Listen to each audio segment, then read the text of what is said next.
bulk, even though I have no idea what happens in midwifery, but hi Trisha's bulk. Guys, I'll keep you updated on what happens for the rest of the shift, but they came to say hi to me.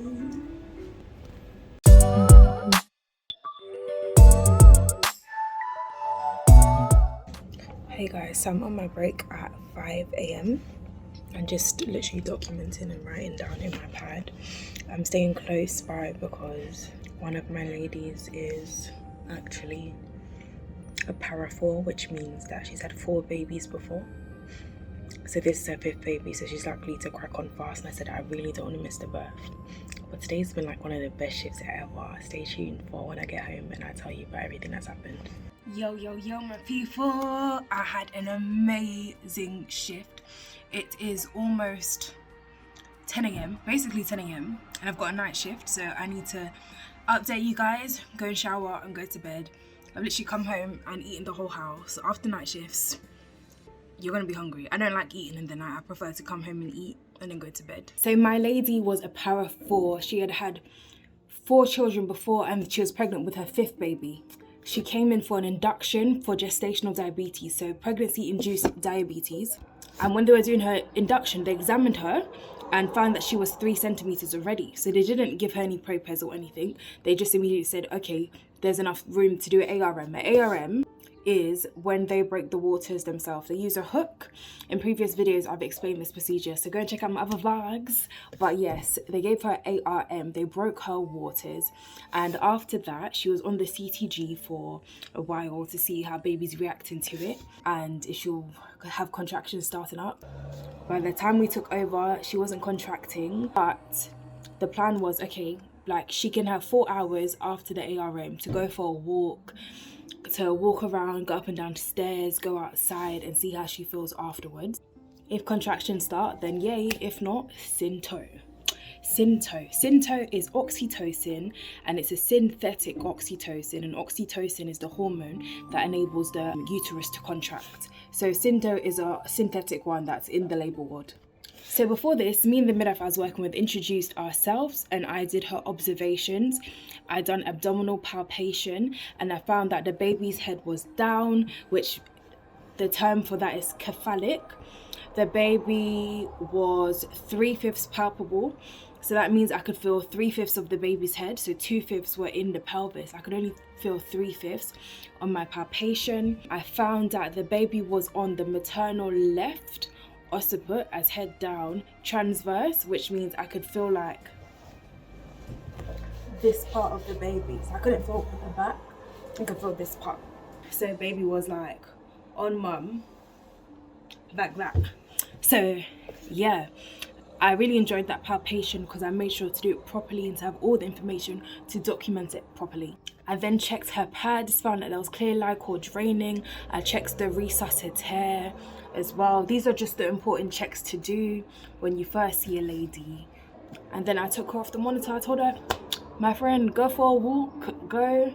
I bought her a birthing ball as well. I said, bounce on the ball and go for a walk and see if that will help your contractions come and for baby to descend lower and lower and lower.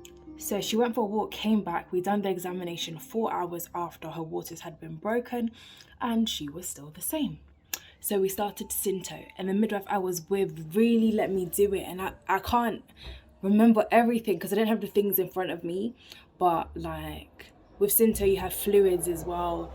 So I got the fluids. I drew up the Synto, which was 10 international units of oxytocin. When she asked me, I said, oh, 40 units. She was like, no, this isn't a pph. This is just syntocin augmentation.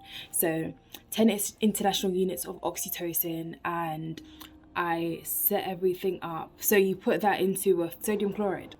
I did that and put it into a given set and everything, and like I just demonstrated that I'm able to do it because it was things that I needed to get signed off as well. I can't connect it to the catheter, so the midwife did that. To the cannula, see tiredness. To the cannula, which is basically a piece of plastic that's put into the vein. So the midwife did that. From then, we let the Synto do its thing. The plan of care was C.O.G every hour, as she was gestational diabetes, hourly blood sugars, hourly pulse, 4 hourly blood pressures and temperatures. So there's quite a few things we were doing, so I had to write write down my plan so I don't forget things, and I knew that there's things I had to do in an hour, things I had to do in a half an hour, monitor her as it's her 4th baby, and things can progress really quickly. But yeah, another lady came in, and my fellow student midwife was like to me, she had already had a birth that shift, and she was like, oh, go. Because this lady had just come in triage, there was enough time for me to introduce myself and speak to her. And long story short, this lady was saying she wants epidural. Upon examination, she was 9 centimeters. She did well. It was her first baby, and she really pushed that baby out. It was an amazing and beautiful birth, well controlled. Everyone was like, who did this perineum protection? Because there's nothing on the skin. She did have a tear, but it was inside her vagina. And later on, with the tear as well, it's like she had not a hematoma. So hematoma is a buildup of blood. It was like a fluid buildup, and it's because her vagina was so swollen from the procedure. This is what they don't tell you about the vagina, how swollen it gets, and how the vagina has a good blood supply as well. So it's, yeah, afterwards, when the vagina is swollen like that, it's not easy. But she went through a lot because she had to get her vagina sutured and the tear sutured. But she was fine. The baby was healthy and happy and everything. And yeah, a lot happened. I'm not saying every single detail, but a lot happened that I ended up having my break at like 5 a.m. So I had to use my initiative. While the doctor was suturing and the midwife was supporting her and helping her feed the baby, I needed to take cord bloods for a plethora of reasons. She was rhesus negative, which means that we need to check the baby's blood group, because if the baby's positive, then her bloodstream, her antibodies can start fighting against the next baby, and it's dangerous for the next baby because she's negative and baby's positive. Is opposite. If the baby's negative, then it's actually fine for the next baby. I was also helping the doctor out here and there, holding things in place, giving the doctor things that she needed. So it was a great learning experience. There was a speculum that I had to place in the vagina and hold it up with sterile gloves to make sure that the doctor could see everything she was doing, because the blood loss was a lot. She had a postpartum hemorrhage, which means a lot of blood, a blood loss more than 500 mils.